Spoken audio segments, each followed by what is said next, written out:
Assalamualaikum warahmatullahi wabarakatuh. Bismillahirrahmanirrahim. Alhamdulillah wassalatu wassalamu ala sayyidina Rasulillah Sayyidina Muhammad ibn Abdillah wa ala alihi wa sahbihi wa man wala. Amma ba'du. Para pendengar, para pemirsa dimanapun Anda berada, alhamdulillah kita masih diberikan nikmat untuk bisa berjumpa dengan bulan Ramadan. Maka dari itu kita harus bersungguh-sungguh berpuasa untuk diri kita, keluarga kita, anak kita, istri kita, dan orang-orang yang berada di naungan kita. Jangan sampai kita meremehkan, mengentengkan untuk berbuka tidak puasa di bulan Ramadan ini. Baik itu kita sendiri ataupun keluarga kita, anak kita, istri kita, orang-orang yang berada di dalam naungan kita. Jangan sampai kita mengentengkan, meremehkan untuk tidak berpuasa di bulan Ramadan. Karena sebagaimana kita bertanggung jawab atas diri kita sendiri, kita juga bertanggung jawab atas keluarga kita, anak kita, istri-istri kita. Sebagaimana yang disabdakan oleh baginda Nabi Muhammad SAW, ala kullukum ra'in. Setiap kalian itu adalah pemimpin. Setiap kalian, semuanya tanpa terkecuali. Ini bagi orang yang mukallaf. Setiap individu kalian adalah pemimpin. Wa kullukum mas'ulun an ra'iyatihi. Dan setiap kalian akan dipertanggungjawabkan atas kepemimpinannya. Akan ditanya nanti di hari kiamat. Fal imamul ladzi 'alan nasi ra'in wa huwa mas'ulun an ra'iyatihi.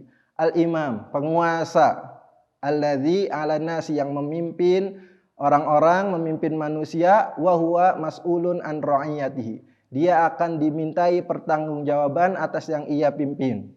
Penguasa semuanya, dari presiden, ia akan dimintai pertanggungjawaban atas warganya. Begitu juga gubernur akan dimintai pertanggungjawaban, bupati, baik bupati, pak camat atau kepala desa atau kepala RW, RT, semuanya dia bertanggung jawab, akan dipertanyakan ke pemimpinannya. Wa rajulu ra'in ala ahli baitihi. Rajul, seorang laki-laki, dia pemimpin atas ahli baitnya, atas keluarganya. Wa huwa mas'ulun an ra'iyatihi. Dia akan ditanya, dimintai pertanggungjawaban atas apa yang ia pimpin.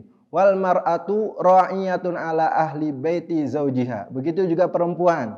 Dia pemimpin atas ahli bait, penduduk rumah suaminya. Wa waladihi, dan anak-anak suaminya. Wa ya mas'ulatun anhum. Dia juga akan dimintai pertanggungjawaban atas yang apa ia pimpin. Wa abdur rajuli ra'in ala mali sayyidihi. Begitu juga seorang hamba sahaya juga pemimpin atas harta tuannya. Wa huwa mas'ulun anhu. Dia akan dimintai pertanggungjawaban juga. Ala fa kullukum ra'in wa kullukum mas'ulun an ra'iyatihi. Ketahuilah bahwa setiap kalian adalah pemimpin. Wa kullukum mas'ulun, dan setiap kalian akan dimintai pertanggungjawaban atas apa yang kalian pimpin. Jadi sebagaimana kita akan dimintai pertanggungjawaban atas diri kita sendiri, kita juga akan dimintai pertanggungjawaban atas keluarga kita, anak istri kita, orang-orang yang berada di naungan kita, pembantu, yang punya karyawan-karyawan, itu semuanya akan ditanya. Sebagian orang melalaikan untuk amar ma'ruf nahi mungkar di rumahnya. Ini sebagian tidak ada amar ma'ruf di dalam rumahnya. Nah, nanti dia di hari kiamat dibangkitkan bersama orang-orang yang ahli maksiat. Orang-orang yang meninggalkan sholat. Orang-orang yang meninggalkan puasa. Padahal dia orang soleh, orang taat. Kenapa? Karena dia meninggalkan amar ma'ruf nahi mungkar di rumahnya. Maka jangan sampai kita atau keluarga kita ini meninggalkan puasa atau berbuka puasa di bulan Ramadan yang tanpa ada uzur syar'i. Karena ini dosanya sangat besar.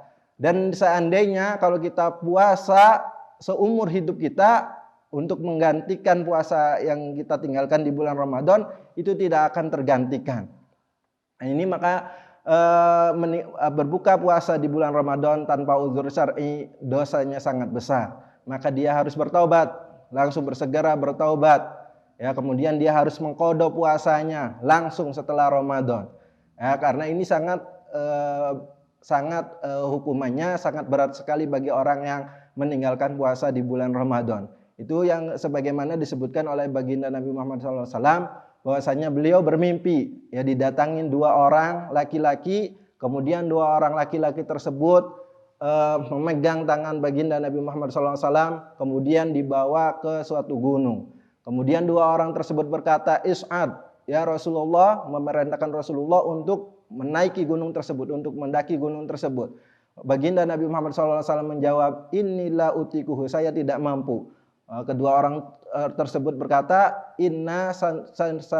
kami akan memudahkannya untukmu." Kemudian baginda Nabi Muhammad pun mendaki gunung. Kemudian ketika beliau berada di tengah-tengah atau di atas gunung, beliau mendengar suara yang sangat keras, sangat kencang.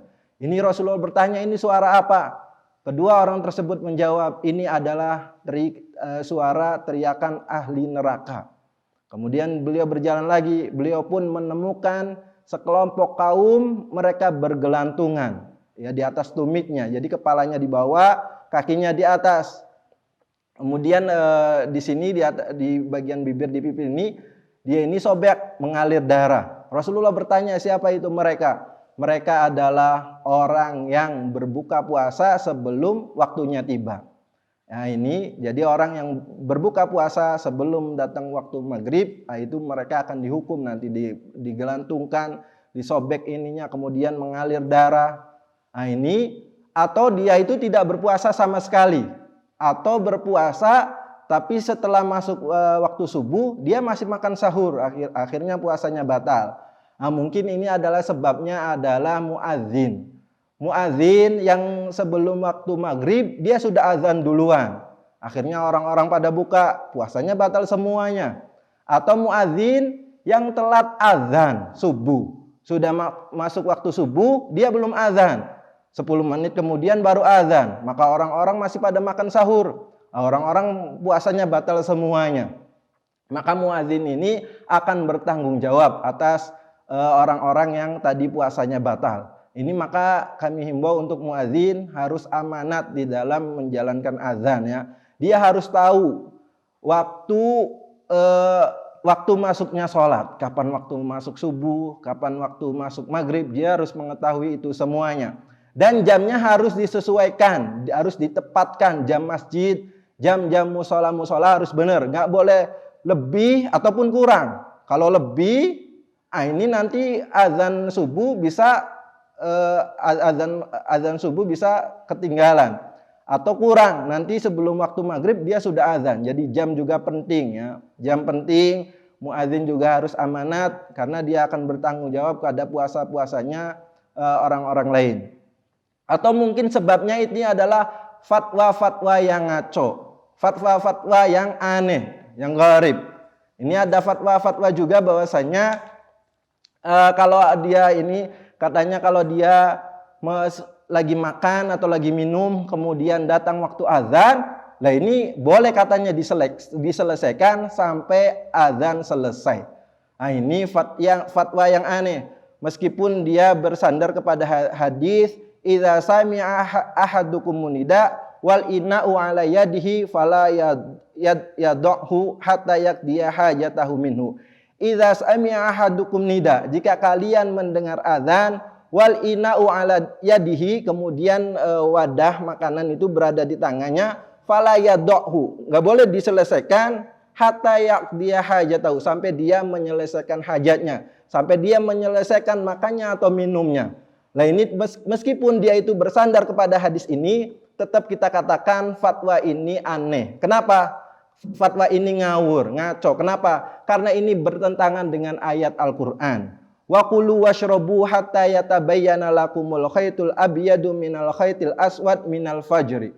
Wa kulu washrobu, makan dan minumlah kalian. Sampai kapan kita makan dan minum? Hatta yatabayyana lakumul khaytul abyadu minal khaytil abyadi minal fajr. Sampai jelas, menjadi terang antara benang putih dan benang hitam, yaitu waktu fajar. Jadi kita boleh makan dan minum sampai datangnya waktu fajar shodiq, masuknya waktu subuh. Ya, itu kalau setelah masuknya waktu subuh kita tidak boleh makan dan minum lagi. Lah jelas tadi hadis tadi bertentangan dengan ayat ini. Jadi masuk waktu puasa itu ya masuknya fajar shodiq atau terbitnya fajar shodiq, masuknya waktu subuh, bukan azan. Kenapa? Karena azan itu bisa saja dia lebih dahulu ataupun terakhir azannya bisa diakhirkan, gitu kan. Jadi fatwa yang itu adalah bertentangan dengan Al-Quran. Terus bagaimana ini kalau ada dua dalil bertentangan antara hadis dan Al-Quran tadi bertentangan? Kalau masih mungkin bisa dikumpulkan, kita kumpulkan. Nah, kita kumpulkan. Nah, itu bagaimana hadis tadi?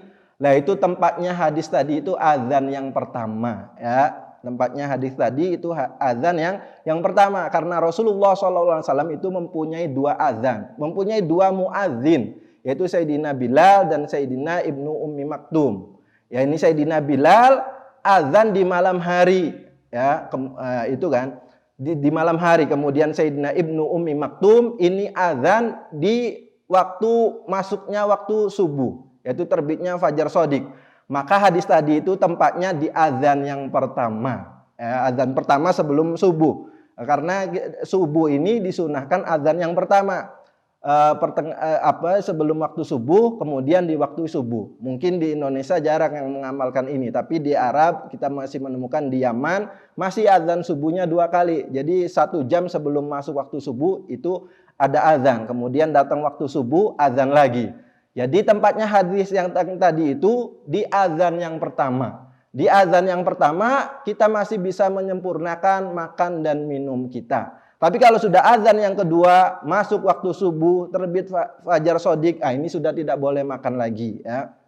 Jadi hadis yang pertama tadi itu ya tempatnya di azan yang pertama. Karena Rasulullah mempunyai 2 muadzin. Anna Bilalan kana yu'adzinu bil-lail. Sayyidina Bilal itu azannya di malam hari. Faqala Rasulullah SAW, baginda Nabi Muhammad SAW bersabda, kulu washrobu, makan dan minumlah, hatta yu'adzin Ibnu Ummi Maktum, sampai azan Ibnu Ummi Maktum. Fa innahu la yu'adzin hatta yatla'al fajru, karena Sayyidina Ibnu Ummi Maktum ini tidak azan kecuali sudah masuk waktu subuh.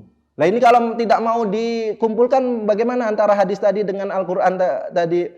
Nah, itu kalau kita mengetahui tanggalnya mana yang lebih dahulu, maka yang akhir menghapus yang terdahulu. Kalau tidak bagaimana? Yaitu bisa ditarjih. Nah, ini kuatan mana dalilnya antara Al-Quran dan hadis, gitu kan.